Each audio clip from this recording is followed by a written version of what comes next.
Buenas tardes a todos y todas, bienvenidos a esta cuarta sesión de nuestra Escuela de Postdoctoral 2023 que hemos organizado desde la Escuela Latinoamericana de Posgrado, del CELEI, y de la cual ustedes ya vienen participando hace un par de semanas.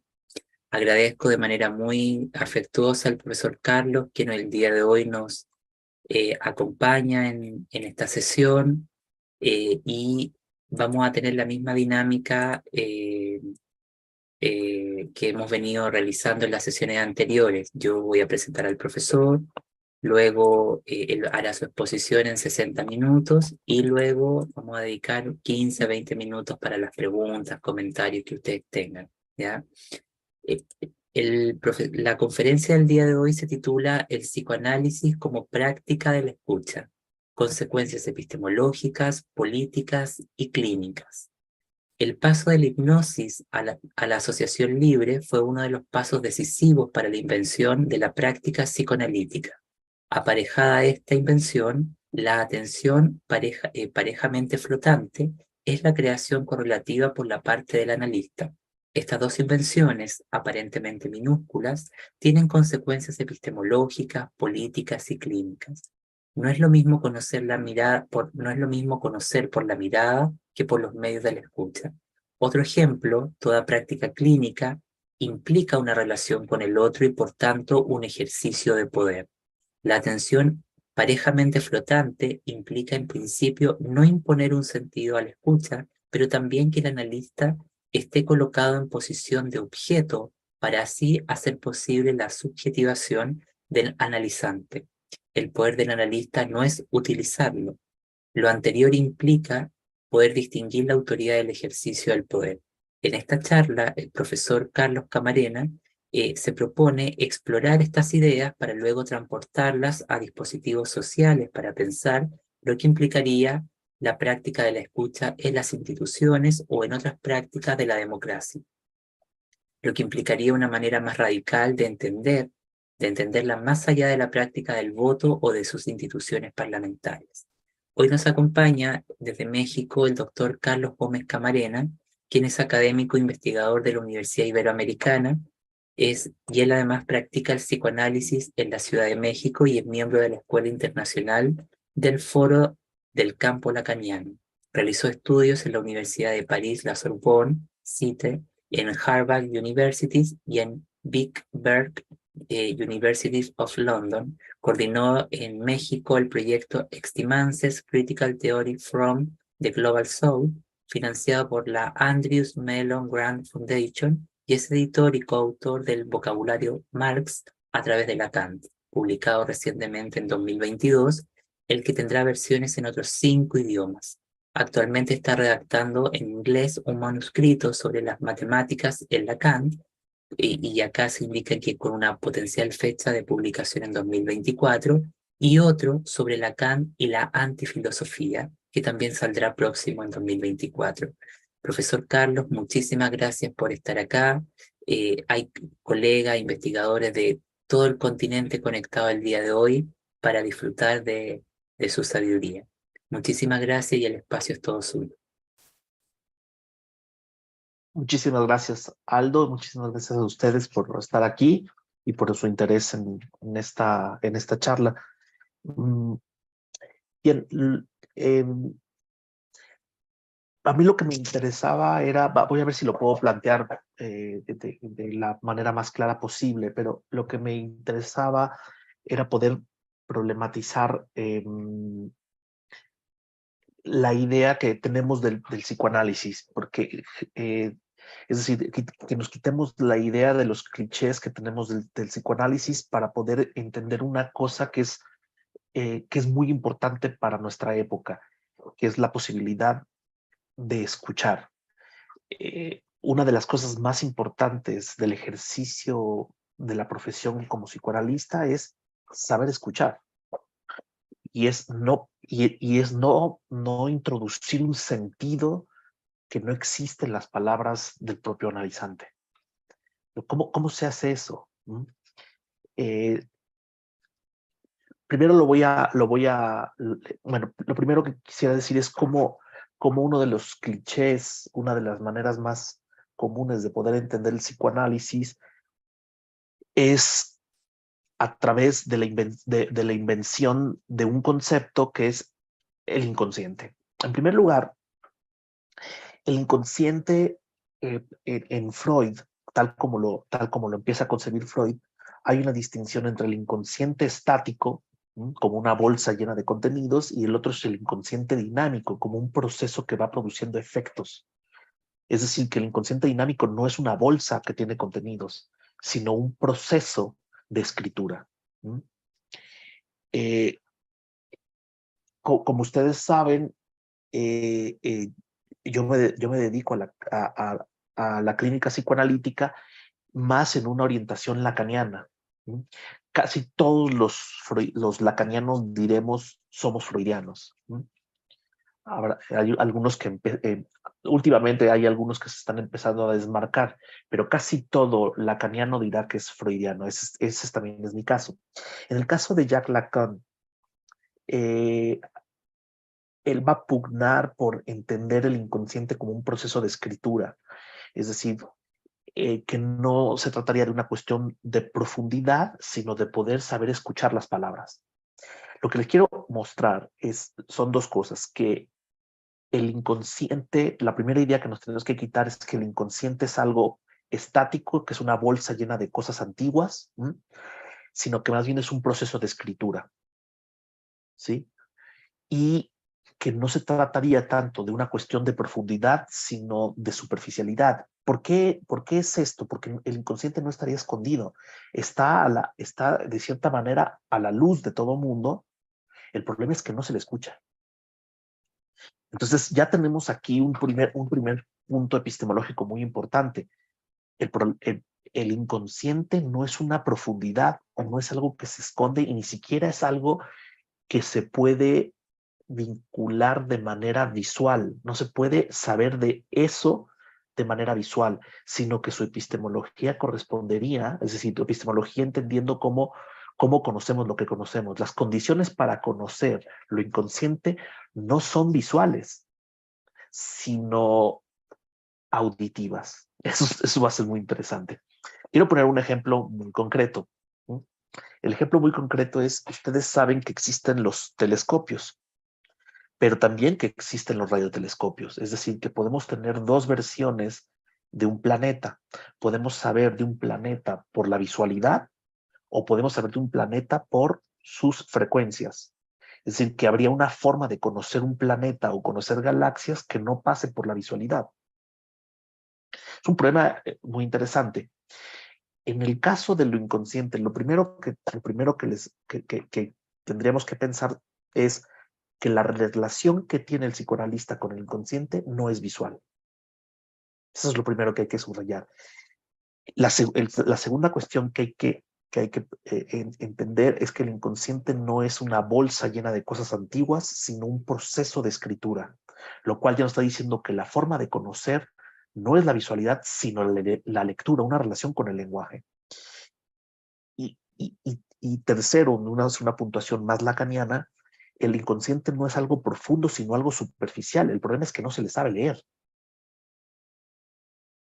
Es posible escucharlo, pero no se le pone atención. De esa manera, cuando Jacques Lacan plantea que el inconsciente está estructurado como un lenguaje o que el inconsciente es el discurso del otro, nos está diciendo varias cosas. Que el inconsciente está estructurado como un lenguaje significa que su relación no es visual y tampoco profunda, sino superficial y auditiva. Lo voy a decir ahora sí más claro. El inconsciente se revela en la manera en que podemos leer en lo que se escucha. Repito, es lo que se lee en lo que se escucha. Entonces, la relación epistemológica es de lectura a través de algo que se escucha. No es una lectura visual, es una lectura a través de lo auditivo. Esto es muy importante.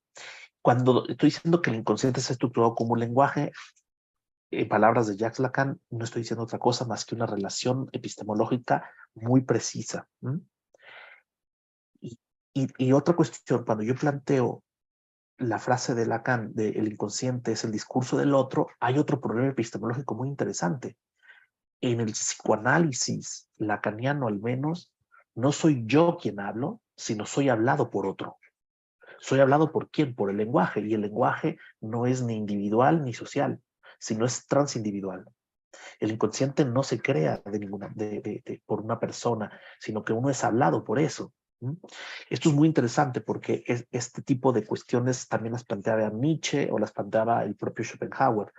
Es decir, en la época en que vivimos, en donde suponemos que somos individuos y que primero uno se tiene que amar a sí mismo para amar a otros, el problema epistemológico del psicoanálisis es que antes de yo ser mirado, antes de yo mirar algo, nazco en un baño de miradas. Antes que hablar, primero soy hablado por el otro. Antes que escuchar, soy nombrado por otros. En cierto sentido, el nacimiento de los sujetos es a partir de la otredad. Y esto plantea un problema epistemológico importante. ¿Se entiende? ¿Qué ocurre? Una de las cosas más interesantes estoy hablando apenas del nacimiento del psicoanálisis. Recuerden que Freud es médico y es quien tiene que inventar toda una serie de procesos, toda una serie de conceptualizaciones y metodologías para poder entender qué es lo inconsciente. Y uno de los primeros obstáculos epistemológicos, ¿qué es un obstáculo epistemológico? Algo que no me permite conocer lo que quiero conocer. Y uno de los primeros obstáculos epistemológicos es pensar que el inconsciente nuevamente es estático o es profundo o que es visual. ¿Mm? Podemos decirlo también de esa manera. Pero también el hecho, y aquí voy a poner uno de los interlocutores más importantes de esta charla, que es, por supuesto, Michel Foucault. Michel Foucault, ustedes saben quién es. Michel Foucault lo que plantea en un libro que se llama El nacimiento de la clínica es que la medicina moderna la medicina moderna nace exactamente en el momento en el que los cuerpos se abren y pueden ser eh, eh, revisados en tres dimensiones vía la visualidad. Ya se entiende ahora la diferencia entre la clínica psicoanalítica y la clínica médica. La clínica médica, la medicina moderna, se relaciona con los pacientes a partir de la visualidad, de auscultar, de buscar epistemológicamente signos, pero que se leen de manera visual. No que se escuchan, sino que se ven. Y este es uno de los primeros quiebres que habría. Es decir, lo que estoy mostrando es que uno de los... lo voy a decir de la manera más clara posible. Gran parte de los problemas que tenemos los humanos hoy es a partir de la inauguración de la modernidad. Y una de las primeras cuestiones que aparecen en la modernidad es la forma en que nos relacionamos epistemológicamente con el mundo. Es decir, la modernidad inaugura una forma visual de vínculo con el mundo y lo que se perdería es una relación de escucha con el mundo. Lo que, lo que hace que el psicoanálisis nazca de una manera anacrónica. El psicoanálisis, por un lado, es hijo de su época, en tanto que es lo que la época rechaza. El psicoanálisis viene a recoger los desechos de la ciencia, para decirlo claramente. Es un problema porque el psicoanálisis de alguna manera tiene que hacerse cargo de una subjetividad que la modernidad desecha. Entonces, Freud va a tener que inventar una clínica que no se vincule epistemológicamente de la manera en que los médicos se han vinculado con los sujetos. Es decir, en términos de un individuo que tiene control sobre su yo, y dos, un individuo que podemos investigar a partir de la visualidad. Ya tenemos dos puntos epistemológicos de contraste. Es decir, la clínica médica se vincula con los sujetos como si fueran individuos que poseen un yo, mientras que la clínica psicoanalítica se vincula con los sujetos que son hablados por el otro, ¿sí? No son individuos, parten de la otredad, y dos, la manera de poder indagar sobre estos sujetos no es vía la visualidad, sino lo que se lee, lo que se escucha. Fíjense que en el fondo, lo que estoy diciendo es que la invención del concepto de inconsciente no es tan radical como uno pensaría. Una de las cosas más importantes que inventó Freud, y es de las primeras cosas, es decir, cuando Freud, antes de 1885, empezó a dar cuenta que existían datos en lo que decían los sujetos en sus propias enfermedades que provenían de un lugar que no era la conciencia, empezó a sospechar que tenía que haber otra instancia que no tenía que ver con la conciencia, y por eso le llamó lo inconsciente. Pero lo indagó a partir de la hipnosis o del método catártico. Es decir, que los métodos con los cuales indagaba esta otra instancia que no es el yo, tenían de alguna manera un efecto político. ¿Qué significa un efecto político? Significa que lo que hacen es forzar la subjetividad de alguien para que hable. Y el término forzar implica una relación de poder. Entonces, lo que empezó a dar cuenta, poco a poco, uno de sus colegas, que fue con el único amigo que lo acompañó en esta aventura, que fue Joseph Breuer, ¿sí? Joseph Breuer, si ustedes toman el libro segundo de las obras completas de Freud, se llaman Estudios sobre la histeria. Pero si se fijan, son dos los autores. Uno es Joseph Breuer y el otro es Sigmund Freud. O sea que de los 5 casos clásicos de histeria, uno fue tratado por Joseph Breuer. Y Joseph Breuer, que trabaja con una paciente que ellos llamaron Ana O, Ana O un día llega con Joseph Breuer y le dice que está embarazada de él, de su propio médico. Y Joseph Breuer se espantó y lo que consideró es que Ana O estaba loca, que estaba delirando, y lo que hizo fue terminar el tratamiento. Y Freud, en lugar de espantarse por lo que estaba pasando, empezó a dar cuenta que existía un fenómeno nuevo al momento de tratar a las analizantes, especialmente mujeres, que es la transferencia. Lo que les estoy proponiendo es que la transferencia es un concepto más importante a veces que el inconsciente. Esto es un primer dato contraintuitivo. Fíjense cómo ya tenemos 3 datos contraintuitivos de lo que normalmente aprendemos del psicoanálisis. O sea, que pensamos que el inconsciente es una sustancia que está guardada históricamente, y le estoy diciendo que eso no es así, que es un proceso y que además es superficial.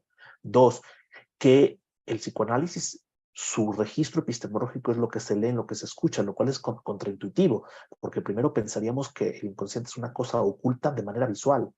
Y tercero, que la tercera cuestión es que el inconsciente sería el término fundamental, cuando lo importante sería la relación que tenemos con los sujetos. Es decir, el método catártico y el método hipnótico quedan sustituidos en el momento en que ocurre un fenómeno como la transferencia. ¿Y qué es la transferencia? Que el analizante utiliza su propia novela familiar como neurótico y la proyecta sobre la figura del analista. Es decir, va a poner al analista en el lugar de uno de los personajes de su propia historia. Y en ese sentido, un psicoanalista no puede ser neutral. Y entonces esto plantea nuevamente un problema político. ¿Por qué un problema político? Al indagar lo inconsciente, y el inconsciente tiene una historia, el psicoanalista no está fuera de ahí. Es decir, solamente puede intervenir. Fíjense qué problema epistemológico más interesante. Yo solamente puedo intervenir en algo de lo cual yo soy parte. Yo no puedo indagar sobre lo inconsciente de una manera objetiva, sino siendo parte de ese mismo, de eso mismo.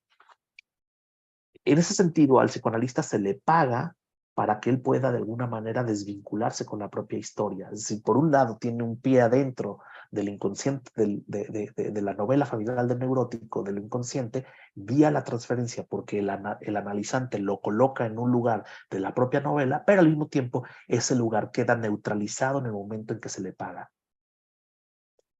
Por eso es bien importante el pago el pago en psicoanálisis, ¿sí? Porque el pago en psicoanálisis implica que la manera en que yo me vinculo con el analizante queda neutralizada vía el dinero, ¿sí? Un problema epistemológico súper interesante. Pero en el momento en el que el analizante coloca al analista en el lugar de alguien de su novela familiar como neurótico, que puede ser el padre, la madre, el hermano, el amigo, el maestro, el primo, el tío, etcétera, etcétera. En ese momento, lo cual es además muy complicado, porque para un analista tiene que entender que cada caso es único y tiene que saber en qué lugar el analizante lo coloca al analista en su propia novela familiar como neurótico. Pero en el momento en que el analizante coloca al analista vía la transferencia en un lugar de su propia historia, le está otorgando un poder. Y entonces vuelve a reaparecer el problema político. ¿Se entiende? Y en ese sentido, la transferencia es un concepto mucho más interesante que pone en cuestión la hipnosis y el método catártico. Cuando Freud empieza a trabajar con una de sus analizantes, que es Emmy von N. Todo esto lo pueden encontrar en este estudio sobre la histeria. Son 5 casos. Emmy von N, hay un momento, fíjense, si quieren lo cito. Dice, le pregunta, está haciendo una serie de... Freud va escribiendo el caso y comenta lo siguiente cuando le está preguntando a su paciente, a Emmy von N, le dice lo siguiente. Por algún camino, voy citando, por algún camino doy en preguntarle por qué he tenido dolores de estómago y de dónde provienen. Yo creo que en ella los dolores de estómago acompañan a cada ataque de sopsia. Su respuesta, bastante renuente, fue que no lo sabe. Entonces, le doy un plazo hasta mañana para recordarlo. Y hete aquí que me dice, con una expresión de descontento, que no debo estarle preguntando siempre de dónde viene esto y esto otro, sino dejarla contar lo que ella tiene para decirme. Este es un momento crucial para el psicoanálisis. Es el momento en el que Freud entiende que su actitud como científico debe de cambiar. Es decir, que no debe de preguntarle esto o lo otro, sino que se debe de callar la boca y escuchar. Y en ese momento, Freud empieza a entender que lo que tiene que hacer es callarse la boca. Y es cuando un tiene que inventar un método para poder indagar lo inconsciente, que no es interrogar. Si se fijan, interrogar puede ser incluso hasta policíaco. Preguntar esto y lo otro es una forma policíaca. Lo que hay que hacer es callarse la boca para producir un vacío. No se trata de un vacío de indiferencia, sino un vacío que produce una caja de resonancia para que el analizante pueda escucharse a sí mismo. ¿Mm? Y entonces a eso le va a llamar asociación libre. Esa es la regla de oro. A lo primero que se le dice a un analizante es, usted viene aquí y hable de lo que le venga, lo que le pase por la cabeza, aunque le parezca ridículo o le avergüence. ¿Mm? Entonces, es bien interesante porque el psicoanalista lo que tiene que hacer es colocarse en una posición. Fíjense qué interesante. El analizante llega y lo primero que intenta hacer es poner al analista en un lugar de poder en su propia historia. Y lo pone en un lugar de poder y la tentación del psicoanalista es ejercerlo, es decir, por medio de hipnosis, sugestionarlo o por medio de superación personal, decirle qué tiene que hacer en su vida. Pero lo que hace un psicoanalista es El poder del psicoanalista es renunciar al poder que le ha dado el analizante para poder producir un vacío. Que haga resonar, ¿sí?, aquello que habla en el propio analizante más allá de lo que él quiere. Es bien interesante este problema. Si ustedes piensan esto más allá de una cuestión clínica, tiene consecuencias políticas. El poder del psicoanalista es no ejercer su poder. Eso se le va a llamar el método de la asociación libre. ¿Mm? El psicoanalista, fíjense qué interesante, el psicoanalista es colocado en un lugar de poder y la única manera de ejercerlo es dessubjetivándose. El lugar del psicoanalista es el lugar de un objeto. Al psicoanalista de alguna manera también se le paga como se le pagaría a una prostituta. Es decir, se le paga para que juegue el lugar de alguien en mi propia historia. ¿Mm? Te pago a ti para que te calles y me dejes usarte para poder escucharme a mí mismo. Es muy interesante eso. ¿Mm? El psicoanalista, su lugar es el lugar de objeto. El psicoanalista no puede subjetivarse, sino solamente puede ser un objeto para ser usado por la historia del otro.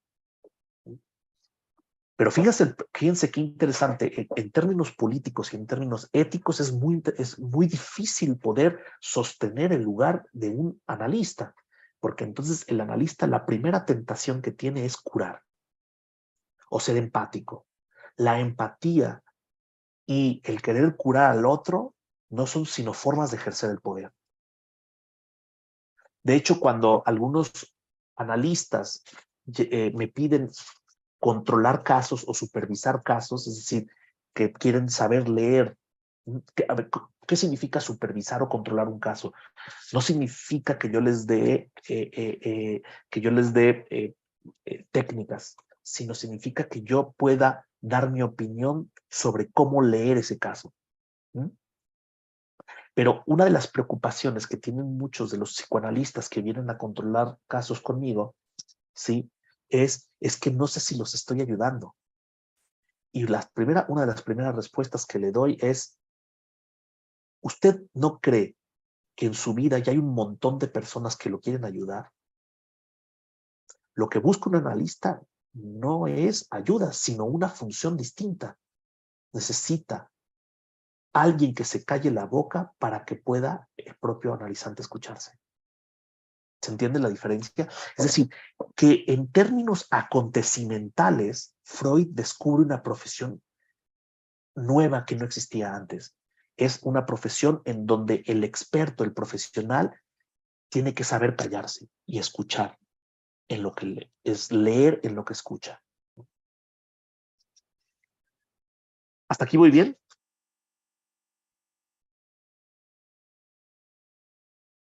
Sí, Junto a eso, el psicoanalista tiene que saber leer en lo que se escucha, ¿sí? Y a eso le llamo atención flotante. Es decir, por un lado está el analizante que va a hablar libremente, pero la contraparte. profesor Carlos tiene su micrófono en silencio.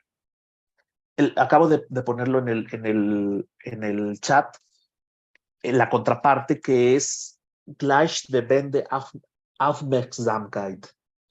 Gleichbewegende Aufmerksamkeit significa Aufmerksamkeit es atención. Y gleichbewegende significa gleich es parejo o igual, y schwebende es flotante. Es atención parejamente flotante, es decir, que yo no tengo que tener ningún preconcepto de lo que voy a escuchar, que todas las palabras flotan y entonces lo que escucha un analista es en principio todas las palabras igual.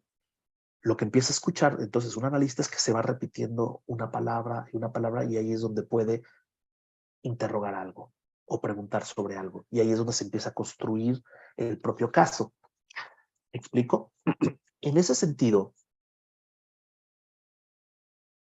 en ese sentido, eh, una de las cosas más interesantes que empiezan a ocurrir es que el propio analista tiene que ser muy cuidadoso en que las palabras que utiliza para poder intervenir tienen que venir del propio analizante. Lo que hace el analista es escoger las palabras que está utilizando el analizante para regresárselas y producir algo distinto. Hay una película muy bonita, que es la primera película que se ha hecho sobre Lacan. El título de la película se llama Adieu Lacan. Es de 2021. Adieu Lacan se trata sobre una paciente que tuvo Lacan, Betty Milan, brasileña, que fue a analizarse con él. Y un director canadiense hizo una película. Y en la ficción de la película, que además es grabada de manera muy interesante, los tomas de la cámara, toda la puesta en escena es muy interesante. Hay un momento en donde el personaje ficticio de Lacan, nunca dijo eso Lacan como tal, dice algo bien interesante. Dice, es increíble que haya gente que nunca se ha escuchado en la vida y que se va a la tumba sin haberse escuchado una sola vez. Se dan cuenta entonces de la radicalidad de lo que implica epistemológicamente que el analista se coloque, que el analizante coloque al analista en un lugar de poder y el analista, en lugar de usarlo, lo que hace es objetivizarse, dejarse usar por el analizante para poder producir un vacío que haga resonar la voz y sus palabras. ¿Mm? Es muy interesante porque entonces volvemos al problema de la relación con la modernidad. Es decir, que hoy en la modernidad la forma en que nos relacionamos con el mundo es de manera visual, no auditiva, o no de lectura, o no lingüística, para ponerlo en los términos. O sea, que lo que se le ha dado en llamar el giro lingüístico en la filosofía, quizá también sea un retorno de lo reprimido de cómo los humanos nos hemos vinculado con el mundo. No vía el lenguaje, sino vía la visualidad, vía la imagen. Y quizá eso correspondería a la modernidad. ¿Qué tal? Esa es la pregunta que también lanzo. ¿Qué tal si la modernidad, y a saber dónde empieza la modernidad, filosóficamente empezaría con el pienso luego existo de René Descartes? Y de ahí se desprenden un montón de consecuencias, pero ¿qué es el individualismo? ¿Qué es la relación visual con el mundo? ¿Qué es la relación con la imagen del mundo? Algo que también menciona Heidegger. Entonces,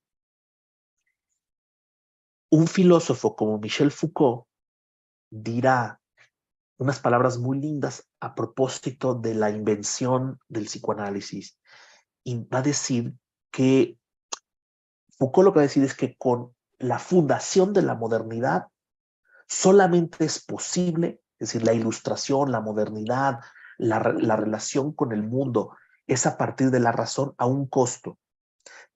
Para que se pueda fundar la razón, para que se pueda fundar la modernidad, tiene que excluir la locura, es decir, la sinrazón. Y por eso Michel Foucault celebra en su tesis de doctorado de Estado, que es una tesis que dura 10 años en redactarse y que son 3 libros de 600 páginas, lo que él va a decir es que el psicoanálisis es la única práctica que ha podido restablecer un diálogo con la sinrazón. Entonces, nuevamente, lo que les estoy diciendo es que la profesión del psicoanalista bien es posible por la modernidad, pero al mismo tiempo por su reverso. Es decir, todo aquello que la modernidad excluye, el psicoanálisis puede hacerse cargo de esto. Bien, entonces, voy planteando lo que estoy diciendo de otra manera. Hay una relación, entonces, entre escucha y poder. Esa es la primera consecuencia que se desprende. Es decir, que escuchar comienza por renunciar al ejercicio del poder que me es atribuido.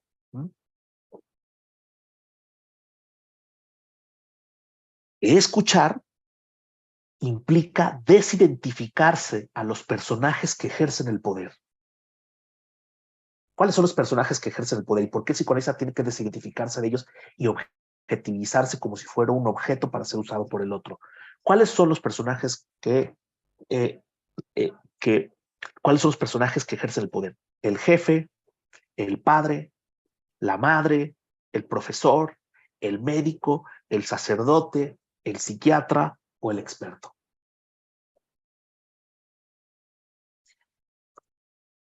Y de alguna manera, el psicoanalista, para poder escuchar, tiene que salir de sí y suspender su propia perspectiva. Ahora, hasta ahora, pareciera ser que solamente es una relación entre la escucha y el lenguaje, lo que se lee, lo que se escucha. Pero si ustedes saben, el psicoanálisis también se plantea preguntas sobre la relación con el cuerpo y la sexualidad. ¿Cómo estaría vinculada la cuestión de escuchar y la creación de una caja de resonancia para que el analizante pueda escucharse a sí mismo? ¿Cómo estaría vinculado con el cuerpo? Ya la idea de caja de resonancia implica que hay una relación con el cuerpo, ¿sí? Una relación de eco. La voz no es lo mismo que el propio lenguaje, ¿se dan cuenta? Si ustedes recuerdan, Freud plantea que existen dos pulsiones, la pulsión anal y la pulsión oral. ¿Sí? Lo que hace Lacan es hacer un doble movimiento, que es muy interesante. ¿Sí? Eso es para tener una reflexión sobre la relación que tenemos los psicoanalistas con el cuerpo. ¿Sí? Bueno, lo que hace Lacan es un doble movimiento. El primer movimiento que hace es plantear que existen dos pulsiones más, que es la pulsión invocante y la pulsión escópica, es decir, la relación con la mirada y con la voz. Es decir, que cada una de las pulsiones tiene una relación con un objeto. En la pulsión oral con el pecho, la pulsión anal con los restos o con la mierda, la pulsión invocante con la voz y la pulsión escópica con la mirada. Pero el problema es que lo interesante no son los objetos, y aquí viene el segundo movimiento. Repito, el primer movimiento es introducir dos nuevas pulsiones y el segundo movimiento es pensar que la relación no es con el objeto, sino con los bordes. Y lo que dice Lacan es que lo que hace que se erotice la relación con el cuerpo no es su relación con el objeto, sino que cada una de estas pulsiones tiene una relación con un borde. Es decir, los párpados, la oreja, el ano o la boca, lo importante no es que sean agujeros, sino que tienen bordes. Dicho de otra manera, lo importante es frotar el borde. Eso es lo erótico. Si se dan cuenta, lo importante, discúlpenme el lenguaje ahora un poco más vulgar, pero no, lo importante no es que un pene se introduzca en una vagina o que una vagina se pegue con otra vagina, sino que se froten. Lo importante no es tomar con la mano un pecho, ¿sí? Sino frotar el pecho. Entonces, más erótico que tomar un objeto es frotar el borde. Y esto es muy interesante, porque ¿qué tiene que ver toda esta reflexión con la cuestión de la voz y de la escucha y el poder? Que es una reflexión muy profunda en términos de qué relación tenemos los humanos con el cuerpo, en términos existenciales. Y es lo siguiente, el único orificio que no tiene cierre es la oreja. Y entonces el humano queda para siempre dominado por la voz del otro. ¿Me explico?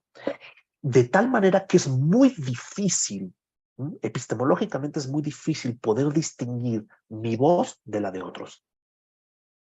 Entonces, parte de un análisis es poder escuchar la propia voz en lugar de las voces superyoicas o de las voces de mi madre o de los jefes o de mis hermanos. ¿Se dan cuenta?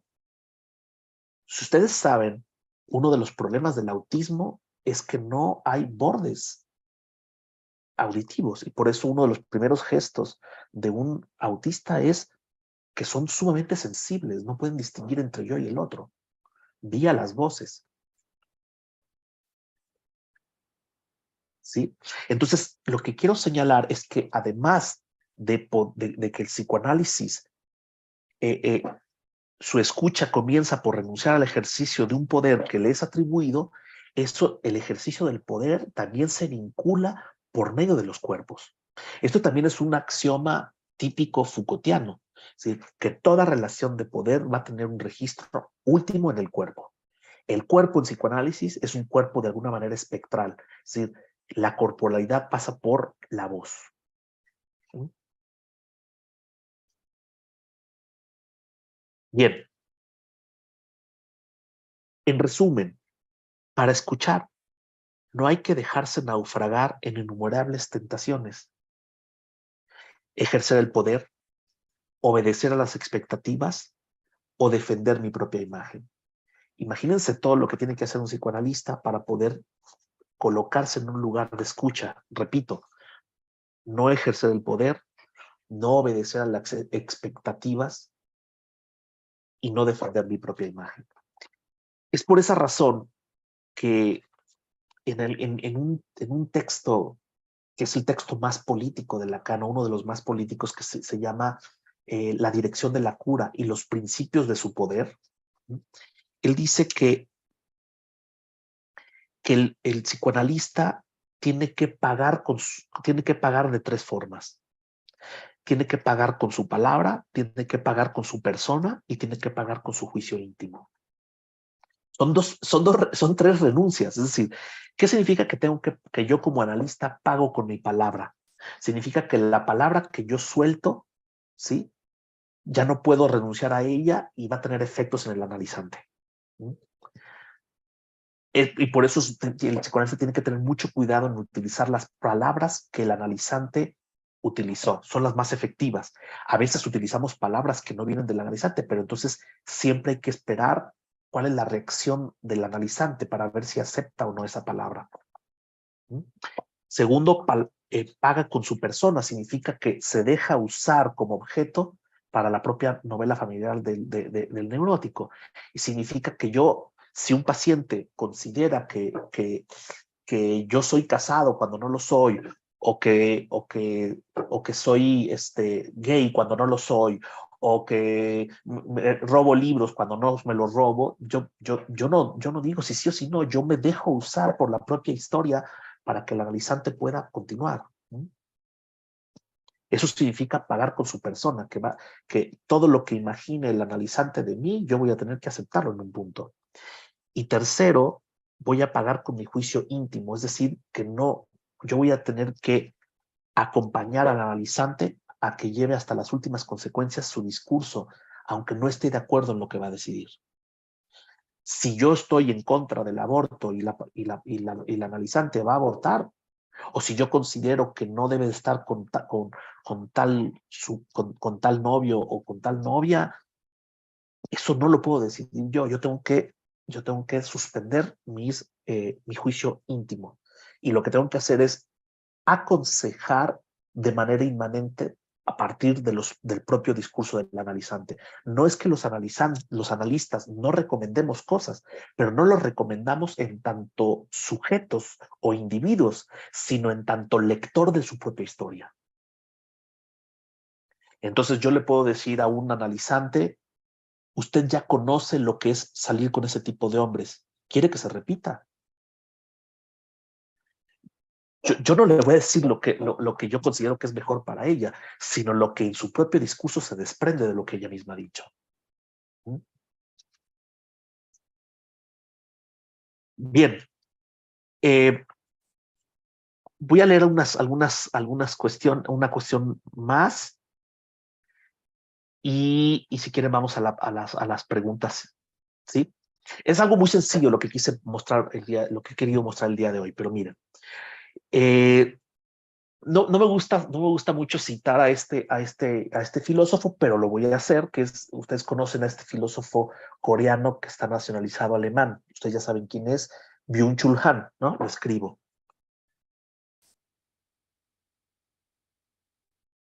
Byung-Chul Han.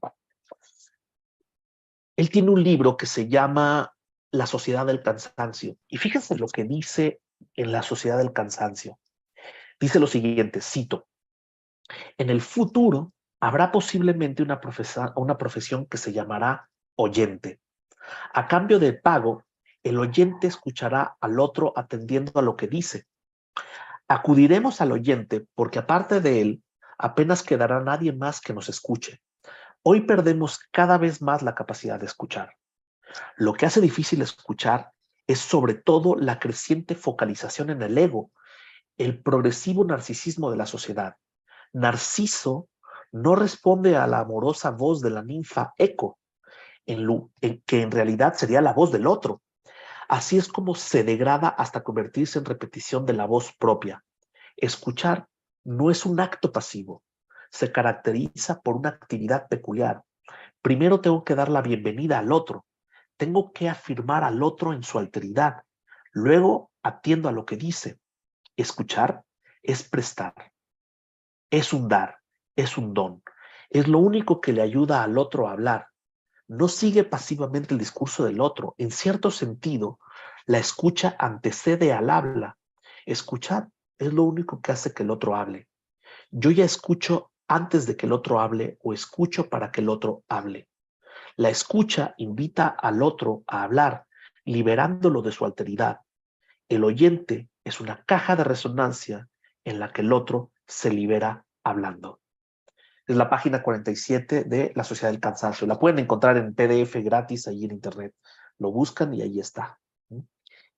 Pero continúa Byung-Chul Han diciendo lo siguiente, y es increíble que no menciona el psicoanálisis. Estoy seguro que tuvo la tentación de decirlo, pero se quiso también apartar de esto. Es la profesión del psicoanalista, escuchar. Y continúa un poco más adelante y dice lo siguiente. Vuelvo a citar. La actitud responsable del oyente hacia el otro se manifiesta como paciencia. La pasividad de la paciencia es la primera máxima de la escucha. El oyente se pone a merced del otro sin reservas. Quedar a merced es otra máxima de la ética de la escucha. Es lo único que impide que uno se complazca de sí mismo. El ego no es capaz de escuchar. ¿Se dan cuenta? O sea, el analista queda a merced del analizante. Se invierte la relación. Al analista se le otorga un poder y el poder que tiene el analista es de no utilizarlo para poder crear un vacío de la escucha. ¿Se entiende? Y si se fijan, Byung-Chul Han no es tonto. Lo que está encontrando es que hay una relación ética y una relación política con el lugar del que escucha. Es muy interesante. De paso, quisiera decir lo siguiente. No sé si se dan cuenta que en ese sentido, tienen mucha razón las feministas cuando dicen que el hombre interrumpe, manterrupting se llama, ¿no? O descalifica, gaslighting, o se apropia de lo que dice el otro, bropriating. Ahorita los escribo. O determina el sentido de lo dicho por la mujer, que es el mansplaining. Repito, el hombre interrumpe a la mujer, es manterrupting, o descalifica a la mujer, gaslighting, o se apropia de lo que dice la mujer, que es el bropriating, o determina el sentido de lo dicho por la mujer, que es el mansplaining. Y si se fijan, es una relación de poder. Entonces el feminismo se juega también en denunciar la relación del poder a partir de la relación con el lenguaje, del hablar y el escuchar, ¿se dan cuenta? Continúo con Byung-Chul Han, porque lo que es increíble es cómo lo dice tan claramente. Y dice lo siguiente, continúa en la página 48. Dice, la escucha tiene una dimensión política. Es una acción, una participación activa en la existencia de otros y también en sus sufrimientos. Es lo único que enlaza e intermedia entre hombres para que ellos configuren una comunidad. Hoy oímos muchas cosas, pero perdemos cada vez más la capacidad de escuchar a otros y de atender a su lenguaje y a su sufrimiento. Hoy, de alguna manera, cada uno se queda a solas con sus sufrimientos y sus miedos. El sufrimiento se privatiza y se individualiza, pasándolo a ser así objeto de una terapia que trata de curar el yo y su psique. Todo el mundo se avergüenza, pero cada uno se culpa a sí mismo de su endeblez y de sus insuficiencias. No se establece ningún enlace entre mi sufrimiento y tu sufrimiento. se pasa por alto entonces la sociabilidad del sufrimiento. Fin de la cita. Si se dan cuenta, aquí mi crítica a Byung-Chul Han, me parece que es correcto todo lo que está planteando, pero mi crítica es que él coloca la cuestión del lado del yo. En psicoanálisis, el yo, en psicoanálisis lacaniano consideramos que el yo está constituido a partir de imágenes. En ese sentido sí estaría de acuerdo con él. Y termino con esta frase de él para pasar a otro asunto y termino, unos 10 minutos y termino. Y continúa diciendo lo siguiente en la página 49. La estrategia de dominio consiste en privatizar el sufrimiento y el miedo, ocultando con ello su sociabilidad, es decir, impidiendo su socialización, su politización. La politización significa la transposición de lo privado a lo público. Lo que sucede es más bien que lo público se disuelve en lo privado. La esfera pública se desintegra en esferas privadas, que es lo que se puede llamar psicologización, o lo que se puede llamar las redes sociales, que es una privatización de los sufrimientos. Quizá también por esa razón y por un mal entendimiento de lo que es el psicoanálisis, Byung-Chul Han no menciona el psicoanálisis como esto, sino que para él también sería algo a denunciar. ¿Soy claro? Entonces, ¿en qué coincidiríamos Byung-Chul Han y el psicoanálisis?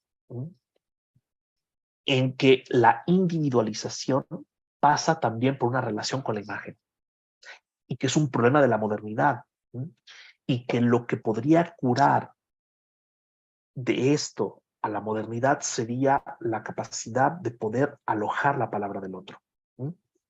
Esto puede parecer muy cursi, pero voy a decir lo siguiente. Esta es parte de lo que he estado hablando el día de hoy, lo voy a presentar la siguiente semana en República Dominicana, ¿sí? El Día del Refugiado es el día 20 de junio, ¿sí? Y me invitaron a hablar sobre qué puede decir el psicoanálisis acerca de los refugiados. Y lo que voy a decir básicamente es que no se les escucha. No se escucha lo que tienen que decir. Poder crear espacios de escucha es algo súper importante. Es decir, en un hospital público, ¿sí? En una institución, en una universidad, lo que no hay son espacios de escucha, que además son muy sencillos de construir. El dispositivo de la escucha es algo que puede ser fácilmente portable. Nuestros colegas lacanianos brasileños tienen una práctica muy bonita, que es, se van a las plazas más importantes del país, ¿sí? Y lo que hacen es montar una casa de campaña con 2 sillas y ponen un letrero, aquí se escucha. Y se hace una fila enorme de gente que entra 20 minutos, media hora, para por primera vez ser escuchados por alguien. Y de eso trata su dispositivo clínico. ¿Qué pasaría si a toda esta gente que ha sido forzada a desplazarse de sus países e ir a otros, si se pudiera escuchar en su propia lengua, con sus propios términos, qué es lo que les ocurre? Como les decía, esta frase que aparece en la película Adieu Lacan, en donde el personaje Lacan dice, hay personas que nunca en su vida se han escuchado y que se van a ir a la tumba sin haberse escuchado una sola vez. Digo una cosa más y empiezo a hablar de la relación con la democracia y terminamos, ¿sí? Hace un par de meses llegó una analizante a mi consultorio, ¿sí? Y lo que ella tenía era un síndrome de TOC, ¿no? Lo que ella llamaba el síndrome de TOC, es decir, que se tenía que estar limpiando todo el tiempo. Y una de las primeras cosas que le pregunté es si se limpiaba todas las partes del cuerpo o si había alguna en específico. Y lo que me llamó la atención es que ella dijera que lo que más se limpia son los brazos. Ella sí continuó hablando, le pregunté por aquí, le pregunté por acá, y en algún momento ella dice, y esa fue la gota que derramó el brazo. Claro, yo lo escuché. Y un psicoanalista no perdona el haber escuchado un lapsus. Y le dije, ¿cómo que la gota que derramó el brazo? Claro, ya había dicho brazo, que era la parte donde más se limpiaba. Y le digo, ¿qué es lo que se le ocurre cuando yo le digo brazo? Y le viene un recuerdo. Y el primer recuerdo que viene es que todas sus amigas se ponen celosas por sus brazos. Y le pregunto qué ocurre con sus amigas. Entonces dice ella que todas sus amigas son unas metiches, son unas chismosas que hablan mucho de ella. Poco a poco, a la tercera sesión, no lo dijo inmediatamente, ella trajo una historia, que es la historia de esta novela que se llama La Letra Escarlata. Usted sabe de qué trata, ¿no?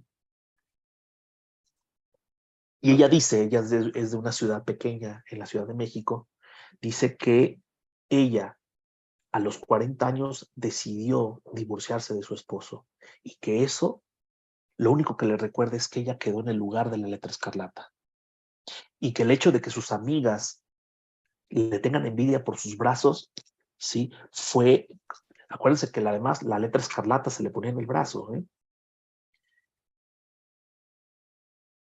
Ella, su sufrimiento venía en algún momento, después de varias sesiones, pudo decirlo, de no haber podido perdonarse por haberse divorciado hace 20 años de su esposo.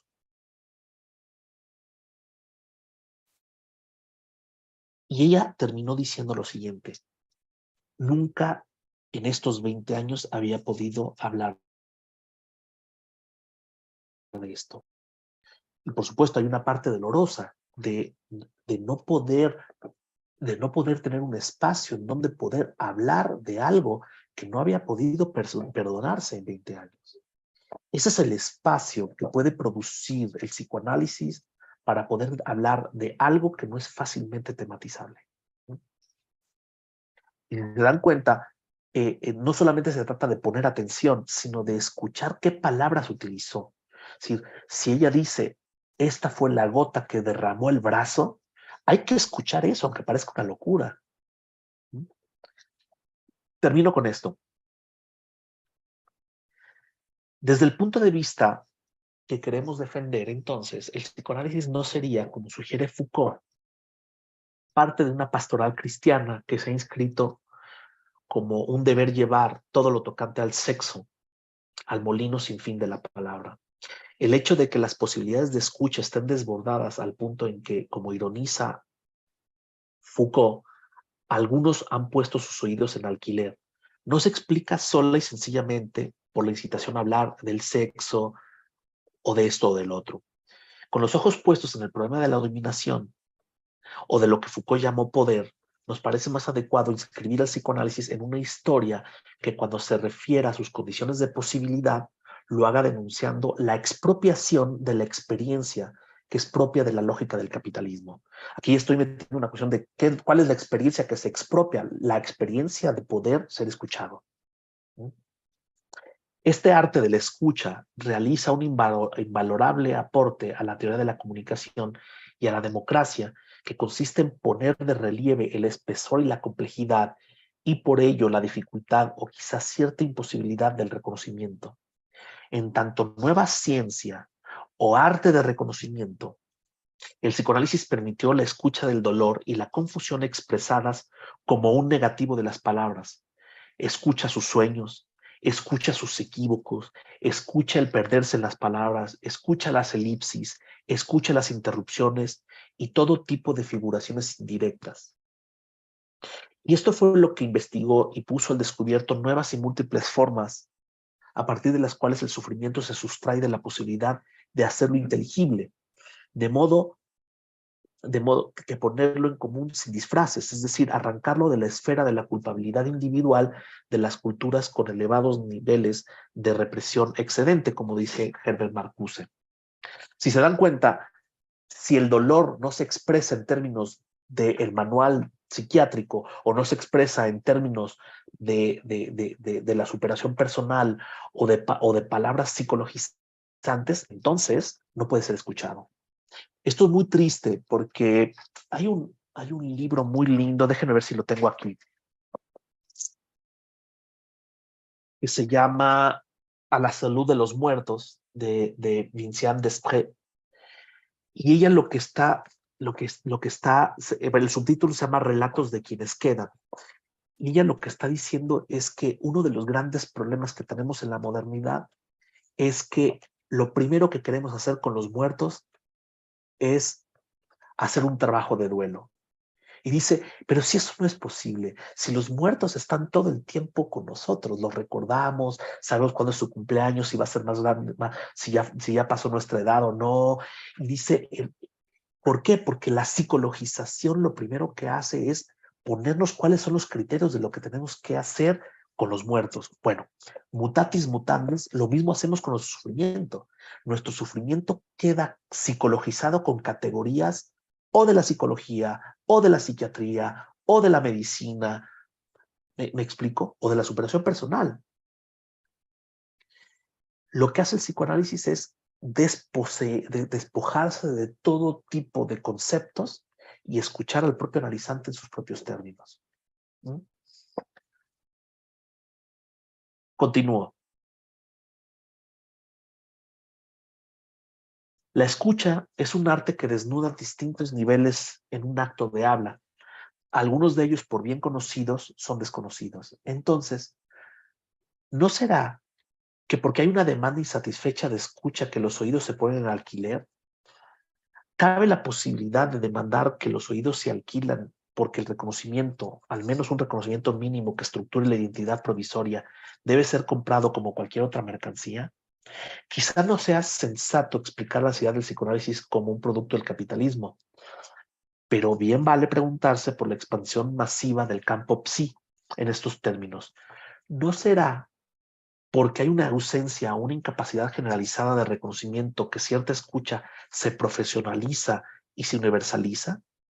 Mientras que Charcot, ya saben quien empezó a investigar a las histéricas, ¿sí? Que recibía pacientes a los cuales para observarlos mejor los escuchaba lo menos posible. Freud refinó, Charcot fue maestro de Freud, ¿eh? Freud refinó su escucha hasta convertirla en un arte y en una nueva crítica. Es decir, que no es una escucha pasiva. No es casual que Foucault, que conocía muy bien a Zaratustra, el Zaratustra de Nietzsche, afirmaba la necesidad de escuchar con nuevos oídos y llama a Freud el oído más famoso de nuestra época. Ahora sí termino. Si bien la democracia depende tanto de la abolición de las jerarquías sociales, isonomía, como de la posibilidad de hablar libremente sobre la ley y segoría, Freud pondría de relieve la relevancia de la escucha profunda, la que hace y da lugar a la palabra del otro, a la articulación verbal de la angustia antes inefable e inescuchable, aunque dicha. Freud escucha, reconoce y muestra que el hablante se niega a escuchar. Propicia la emergencia del deseo del otro, tanto como su autorreconocimiento por la vía de la devolución de la palabra del otro, pero ya resignificada. Ello contra la sugestión y contra las estrategias de aniquilación represiva del deseo. Si la democracia es en su unidad mínima un acto de habla, es decir, el uso de la palabra en los espacios públicos, ese acto de habla supone una escucha.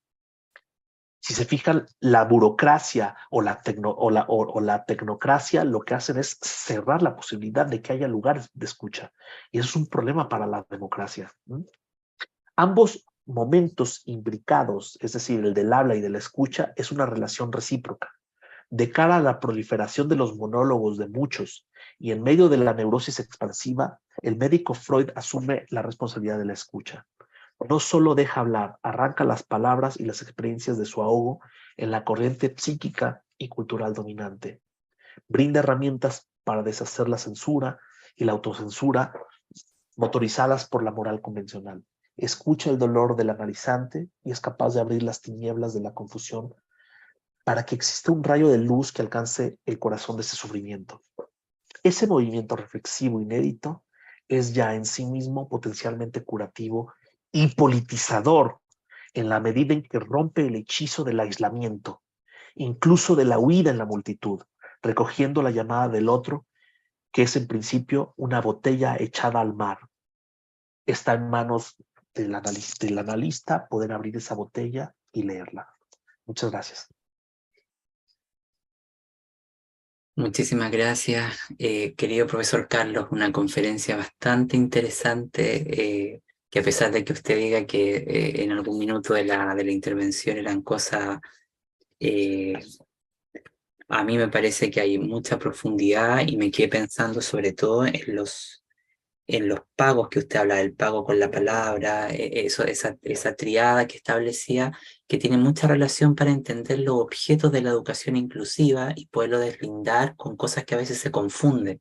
Me quedé pensando como en una interrelación de análisis, pero creo que mucho de esto, de la pregunta por la escucha acá que usted ha manifestado, es fundamental para redefinir las relaciones de alteridad, por ejemplo, que tanto se hablan en este campo de la inclusión y que podríamos salir de esa mirada tan reduccionista. Yo quiero agradecer profundamente esta intervención porque nos pone en otro escenario de análisis, en un escenario para quienes procedemos de la pedagogía que no es tan habitual y que da muchas luces en términos de análisis. Yo invitaría a los demás compañeros y compañeras que están conectados que pudieran encender su cámara en este momento para que si hay preguntas, comentarios, las podamos efectuar al profesor y aquellos que tengan preguntas pudiesen levantar la mano que da la opción de levantar la mano que da la plataforma. Ya tenemos unos minutos para consultas, preguntas, comentarios. Verónica, adelante. Bueno, gracias. Sobre todo agradecer la participación buenísima del doctor Carlos Gómez. Y en esto, doctor, a mí me interesa mucho, pues estoy en el área de la docencia universitaria y entiendo que desde nuestro rol podemos reflexionar sobre cómo poder mejorar este papel de una mejor escucha con nuestros estudiantes.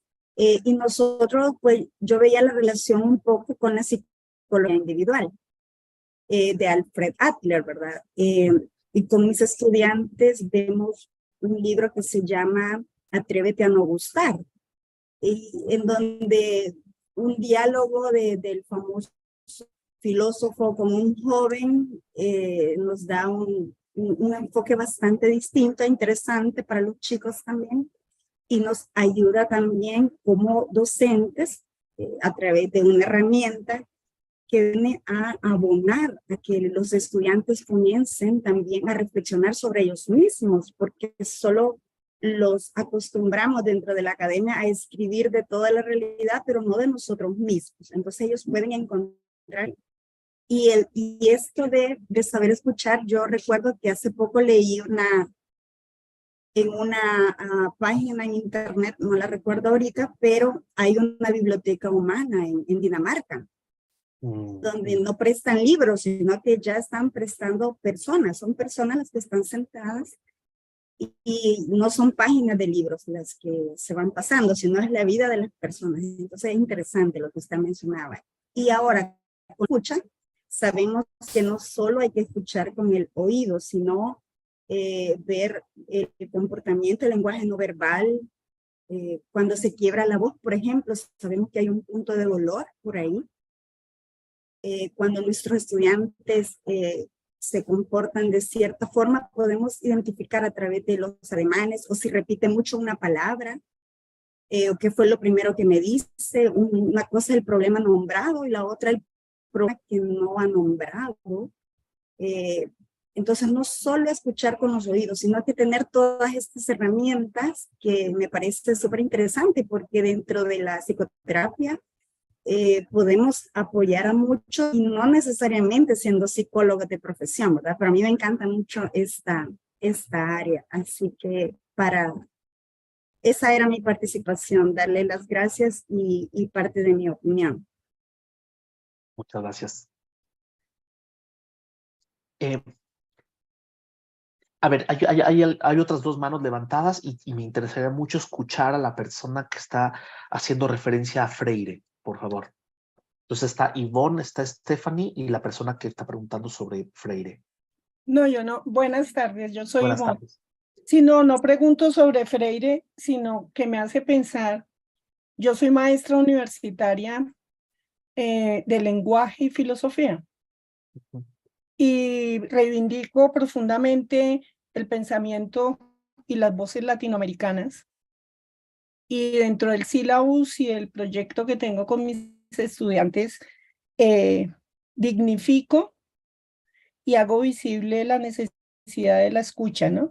Como una habilidad social y cultural que hemos ido perdiendo con miras a europeizarnos. Entonces nosotros en América Latina somos culturas orales por tradición y por historia, y poco a poco la escuela ha dejado eso de lado.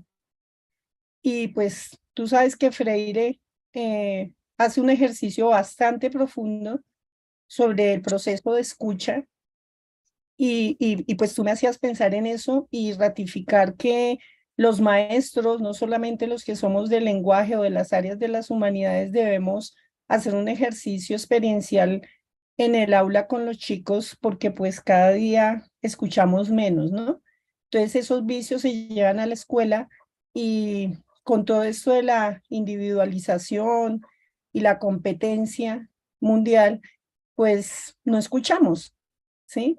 Entonces, pues era como decir, oh, mira, tu discurso me permite a mí como ratificarme y seguir apostándole a, a un paradigma latinoamericano. Era eso, profesor. Muchas gracias, muchas gracias. Sí, Stephanie.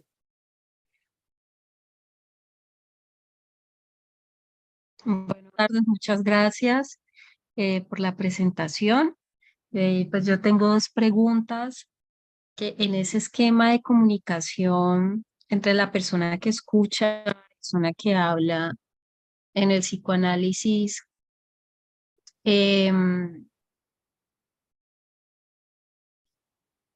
si dentro de esa conversación hay unos códigos que para la persona que está hablando son evidentes y que le permite entender hacia dónde va la conversación o hacia dónde va ese encuentro, ¿no? Ese es un tema. Lo otro es la finalidad, cómo no perderse, digamos, y hacia dónde apunta esa escucha, ¿no? Si debe tener una orientación específica, teniendo pues en cuenta los temas que estamos abordando acá, o más bien obedecen pues a las necesidades de la persona que les manifiesta al momento de querer ser escuchada, ¿no? Bien, Entonces, ese sería como eso es una muy buena pregunta. A ver, a mí me gustaría poner ejemplos muy precisos. Ya puse un ejemplo, el de esta analizante que utilizó una palabra que era equivocada, la gota que derramó el brazo. Pero incluso le excedía a ella, pero lo que hace un psicoanalista es tomarse las palabras al pie de la letra, no tratar de encontrarle un sentido detrás, simplemente decirle, si ella ya dijo el brazo, que lo que se limpia más es el brazo, y dice, es la gota que derramó el brazo, solamente que uno esté sordo no puede escuchar. ¿Y por qué uno se ensordece? Porque tratamos de encontrarle un sentido detrás, no hay ningún sentido detrás, ¿eh? Entonces, esta experiencia de la biblioteca humana, yo doy clases en la Universidad Iberoamericana de Comunicación y Psicología, y una de las primeras cosas que hago es que ellos puedan escuchar. Y entonces tienen que diseñar o rediseñar objetos comunicativos. Y una chica trajo exactamente este ejemplo, el de la biblioteca humana. Es decir, que en lugar de sacar un libro, lo que haces es platicar con una persona. Una persona es un libro que empieza a platicar de su historia. Pero entonces yo le dije, lo que hay que hacer es cambiar las reglas, le dije. Con el psicoanálisis puede haber una regla. Le voy a decir exactamente qué fue lo que ella hizo. No solamente se trata de escuchar y decir, ay, qué lindo lo que me estás diciendo, sino poder subrayar una palabra que la otra persona no había podido escuchar ni en ella misma. Y fue maravilloso el ejemplo, lo que le ocurrió. ¿Qué significa eso? Piensen en esto, fíjense. Voy a poner otro ejemplo. Llega un analizante a mi consultorio y el analizante es italiano. Y me dice que, ¿en qué idioma hablamos? Si en italiano, en español o en inglés. Y yo le digo, ¿con cuál? Le dije, a ver, ¿con cuál se siente usted más cómodo? Con el italiano. Le dije, yo no sé italiano, pero lo primero que le venga a la cabeza, si le viene en italiano, dígalo en italiano. Y después ya me lo explica en inglés o en español. Fue súper interesante porque en la primera sesión él empezó a hablar entre en inglés y entre español, y la palabra que más repetía era al revés. Es que en Italia es así y en México es al revés. Y es que así es en Italia y aquí en México es al revés. Hasta que le digo, ¿qué es esto de al revés? Y cuando le pregunto por la palabra al revés, es la primera vez que en su vida alguien escuchaba la palabra al revés, ni él mismo la había escuchado, empezó a decir una historia de su infancia que tenía que ver con la palabra al revés. Entonces, es bien interesante porque eso es esa es la distinción entre lo imaginario y lo simbólico en Lacan. En Lacan el inconsciente es lo simbólico, no lo imaginario, todo lo que uno tiene en imágenes, sino en las palabras. Hagan este ejercicio. Ustedes escuchen a una persona y en lugar de entender qué es lo que está diciendo, solamente escuchen qué palabra es la que más repite. Y ustedes utilicen esa palabra y van a ver que tienen un mejor contacto con esa persona. Aunque ustedes no entiendan nada de esa palabra. ¿Sí? ¿Alguien quiere poner un ejemplo? Ivonne, por favor. Sí, no sé, aquí en Colombia, Bogotá, una de las cosas que más se repiten, tanto estudiantes como profesores, y yo como soy tan tiquismiquis con el lenguaje, es una muletilla que es digamos. En mi generación, la palabra que se repetía era o sea, ¿no? Entonces yo hago el llamado de atención a los estudiantes sobre el digamos, o otra palabra que utilizan es yo siento que, ¿no? Se ha convertido en una moda estar pensando en un concepto y entonces yo siento que el autor dice, yo siento que, y yo les hago el llamado de atención sobre esa palabra porque la usamos tanto y a veces hasta cuento el número de veces que alguien que está hablando puede repetir la palabra. Sí. Ese ejemplo podría servir para lo que tú Sí, estás pero dando. no para corregirlo, sino para saber cómo una generación se vincula con el mundo. ¿Por qué hoy esta generación, en lugar de decirles, ustedes hablan mal y nosotros bien, No, yo no hago eso, no. ¿Por qué esta generación utiliza esas palabras?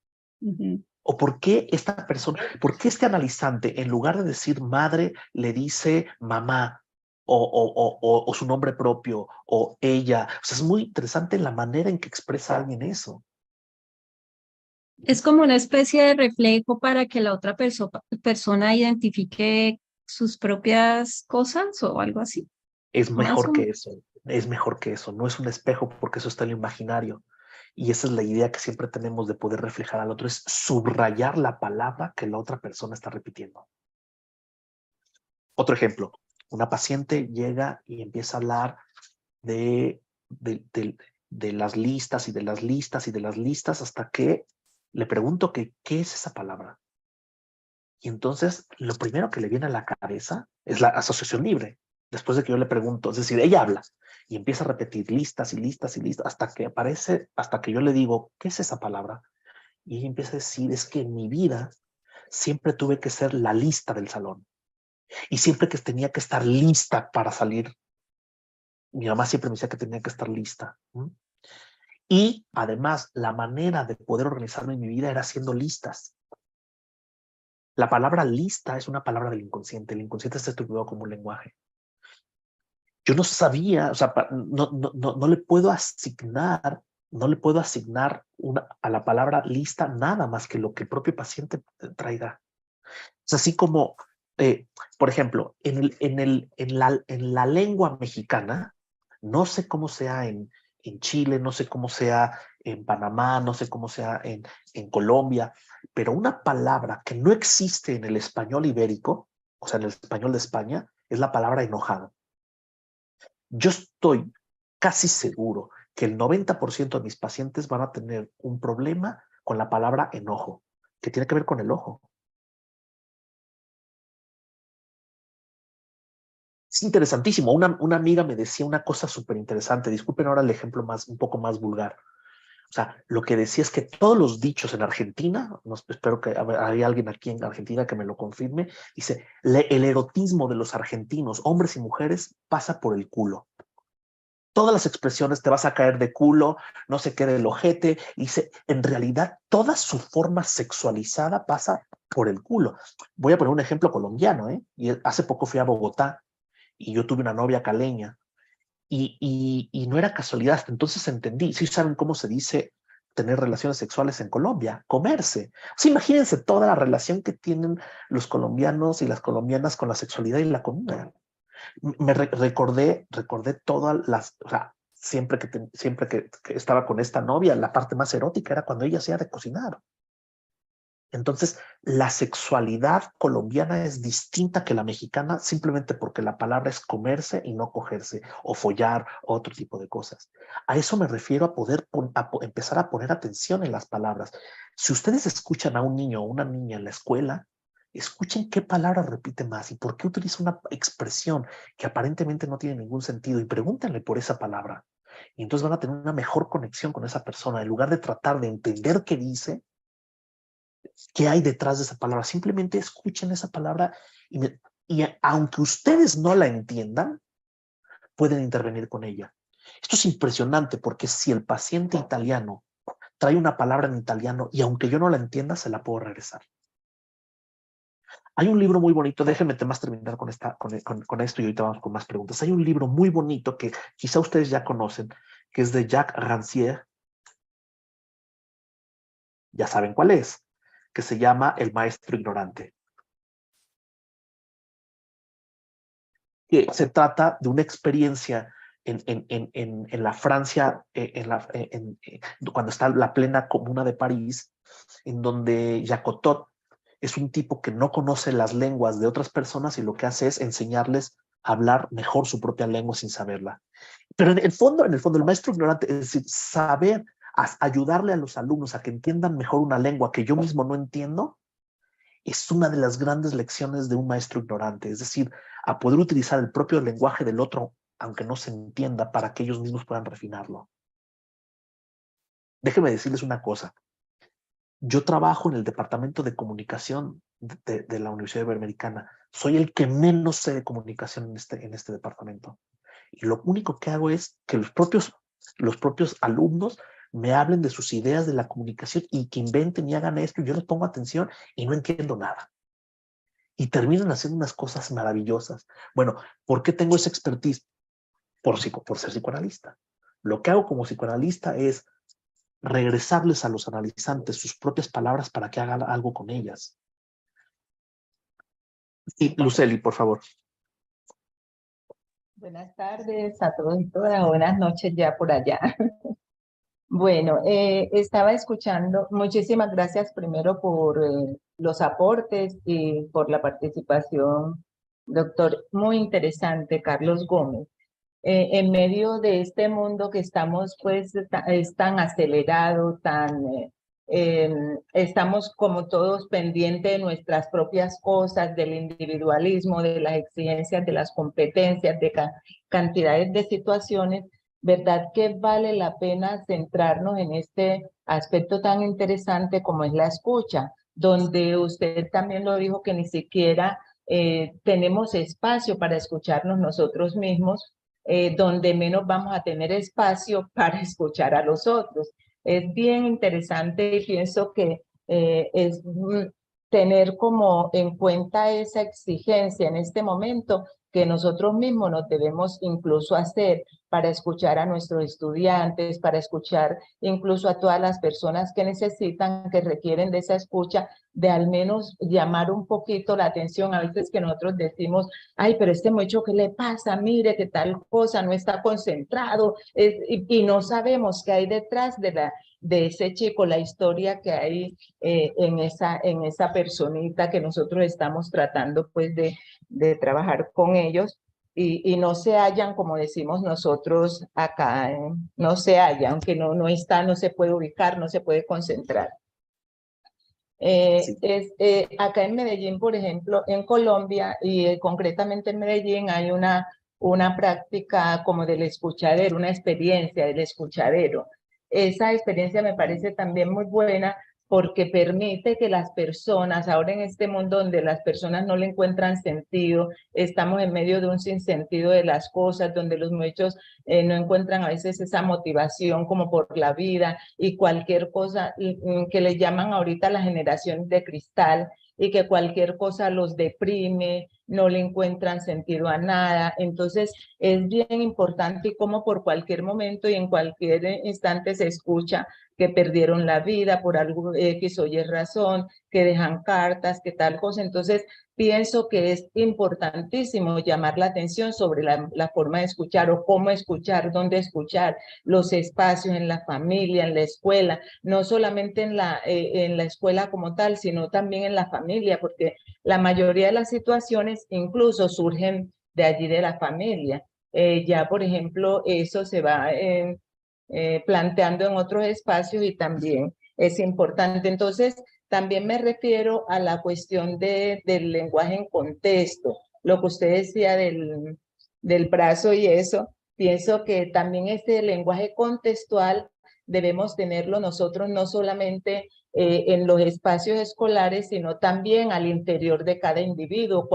¿Qué significa esa palabra en lo que él quiere decir, o tratar nosotros de leer esa expresión de él para poderla revertir o tenerla en cuenta para poder como reorientar esa o apropiarnos nosotros, hacer esa lectura, mejor dicho, de lo que él nos quiere aportar para poder tener un poco más de empatía. Entonces tenemos la parte contextual y la parte de la escucha, que es bien interesante. Pienso que debemos como focalizarnos un poquito en eso y ya pues cada uno individualmente de acuerdo a la necesidad que tenga en su contexto. Muchísimas gracias.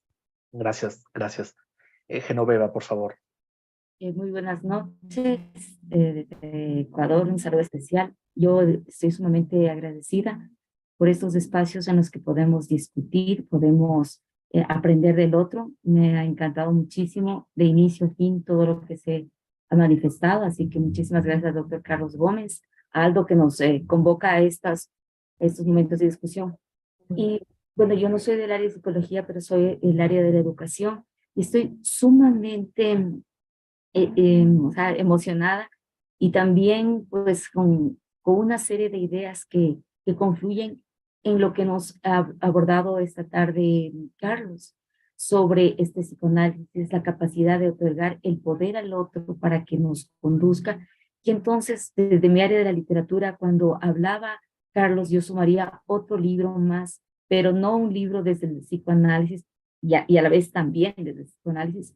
Yo recordaba este libro de literatura que a veces da al infante, que es el famoso Momo, de Michael Ende, donde esta niña pues tiene la maravillosa posibilidad de escuchar al otro, de saber que el otro, o sea, no tiene riquezas, no tiene otros atributos, pero es capaz de convertir a los otros a través de esa escucha. Y cuando hablaban de ese psicoanálisis, qué importante estos elementos que nos deja desde el analizante y quien analiza en este juego del poder, otorgando la palabra al otro y jugando a la vez con esas palabras. ¿Acaso esa no debería ser la lógica con la que nosotros hiciésemos esta práctica educativa? Se hiciese la mediación educativa, y se podría construir con el otro y desde el otro. Entonces, yo quería solo decir estas ideas porque fluyen a través de todo lo que he escuchado esta tarde-noche. Muchas gracias, Genoveva. A ver, a mí me gustaría solamente precisar una cuestión, es decir, no basta con la voluntad de querer escuchar, ¿eh? Es difícil, hay una técnica para poder escuchar, hay una serie de ejercicios que tiene que hacer uno para poder escuchar, ¿sí? Es decir, ¿cómo escucha un psicoanalista? Un psicoanalista escucha los equívocos. Es decir, permite leer de 2 o 3 maneras. Una de las típicas frases que yo utilizo como intervenciones con mis analizantes es: eso que usted acaba de decir se puede escuchar de 3 maneras. Por ejemplo, lista se puede escuchar de 3 maneras. Estoy lista, hago listas, ¿sí? O soy la lista. Entonces, o por ejemplo, es que sí pasó, se escucha de 2 maneras. Sí pasó, se escucha de dos maneras. Y es decir, sí pasó es sí ocurrió o sí pasó enfrente de mí. Y esa otra lectura le permite a una persona liberar el inconsciente. ¿Qué significa liberar el consciente? Toda mi vida estuve leyendo esa frase de una sola manera. Lo que hace un psicoanalista es leerla de dos o tres maneras y eso libera. Voy a poner un ejemplo que es muy dramático. Hay una madre, tuvo a su hija a los 7 meses, es decir, fue prematura, y la frase que ella utilizaba frente a sus amigas cuando estaba la hija ahí es: ella no debió haber nacido. Es muy duro, porque no es que no debió haber nacido por el hecho de que no la deseara, sino de que era improbable. Pero entonces ella siempre escuchó solamente la parte de el no deseo de su madre, cuando la madre lo decía solamente en términos de la improbabilidad. Entonces, sí se dan cuenta que hay un montón de frases que son muy equívocas por su homofonía, por su gramática. Por ejemplo, si yo digo la perra de mi tía, se escucha de dos maneras. Si yo digo unos ovarios, se escucha de dos maneras.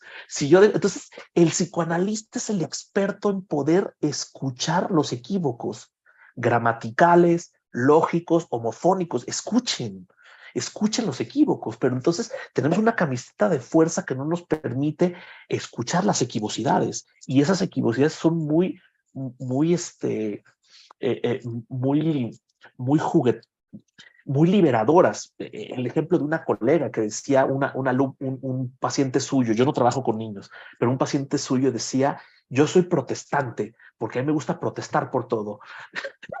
Y es un juego que uno puede aceptar como psicoanalista. Voy a poner más ejemplos. Por ejemplo, una de las primeras cosas, a ver, entonces, número uno, consejos. Así, si yo les diera consejos, es: escuchen la equivocidad del lenguaje, la equivocidad homofónica, la equivocidad gramatical, la equivocidad lógica. Por ejemplo, lógica: no me pasas la sal, ¿te la paso o no te la paso? No me la pasas. ¿Se dan cuenta? Y esos equívocos lógicos existen todo el tiempo y los pacientes los traen. O esto o homofónico, unos ovarios, ¿no? Se escucha de dos maneras: unos ovarios o unos ovarios, ¿no? Y eso ya tiene dos lecturas. O la perra de mi tía, que es un equívoco gramatical, ¿no? ¿Se dan cuenta? Es súper interesante ver entonces cómo existen esos equívocos. Dos, escuchen la insistencia de una palabra o de una frase, aunque no la entiendan, ¿sí? Tres, busquen el registro semántico. ¿Cuál es el registro semántico? El registro semántico, voy a poner un ejemplo de registro semántico. Hay un paciente que todo lo que le pasó en su vida tenía que ver con que él quería ser jugador de fútbol profesional y no pudo hacerlo. Pero todo lo que hizo bien en su vida, esto es una cosa bien interesante en psicoanálisis. El psicoanálisis no busca las experiencias traumáticas y horribles del pasado, sino que busca qué cosas hizo bien el analizante sin saberlo.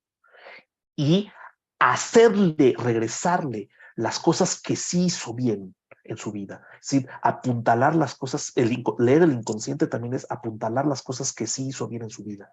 Y entonces lo que yo hice con este analizante es casi todo lo que yo le digo. Por ejemplo, él dice: es que no sé si voy a dar bien mi conferencia o no. Y le dije: ¿dónde va a dar la conferencia? No, pues la voy a dar en mi colegio. Usted está en cancha de local. O baje bien el balón. Le hablo en su registro semántico y utilizo palabras juguetonas que tienen que ver con el registro semántico del fútbol, porque a él, cada vez que algo se le complica en la vida, lo resuelve con estrategias de fútbol. Entonces un niño utiliza un registro semántico o de la plastilina o de los legos o de esto o del otro, y entonces ¿cómo poder hablarle a alguien en su propio registro? Que no es mi lengua. A mí no me interesa el fútbol y sé poco, pero lo que puedo hacer es hacer ese juego. Ya van 3 consejos de cómo saber escuchar. Entonces, no se trata solamente de un quiero escucharte, sino cómo le hago para escuchar mejor. Leer el equívoco, leer la insistencia de una frase o una palabra y preguntarle aunque no entienda nada, o hablar en el propio registro semántico. Un cuarto ejemplo pero eso es más difícil porque ustedes no se dedican al psicoanálisis, es los pacientes inmediatamente llegan con diagnósticos, es decir, con frases que se les han impuesto. Y es muy entendible que los analizantes digan, ¿qué tengo? Y yo lo que les digo es, lo primero, la estrategia que yo tengo es, si me llegan y dicen, yo soy anoréxica o yo tengo TDA, lo primero que les digo es, ¿cómo se llama usted? ¿Cuál es su nombre? O me empiezan a decir eso y les digo, le propongo a usted que no me hable en términos del diagnóstico, sino con sus palabras, ¿qué es lo que se siente? Y entonces cuando ya dicen con sus palabras, les digo, entonces, si usted quiere saber qué tiene, eso es lo que usted tiene, nómbrelo con las palabras que usted tiene. Lo primero que hay que hacer es desbaratar el diagnóstico y que el analizante pueda utilizar sus propias palabras para describir su dolor. Y eso tiene una mejor experiencia respecto a cómo están sufriendo. Y esa es otra forma de poder, ¿qué consejo les daría para ustedes? Si ustedes se dedican a la educación o si ustedes se dedican al derecho, o escuchen al cliente o escuchen al alumno y que ellos digan con sus propias palabras qué es lo que se les dificulta. No les pongan déficit de atención o rebeldía o palabras de Freire o palabras, no importa, o sea, ustedes, o sea, voy a decir una cosa bien importante. El psicoanalista, voy a decirlo mejor, no el psicoanalista, voy a decir lo siguiente. Les voy a recomendar a otra filósofa, que es Bárbara Kazan, Profesor un Carlos, libro que...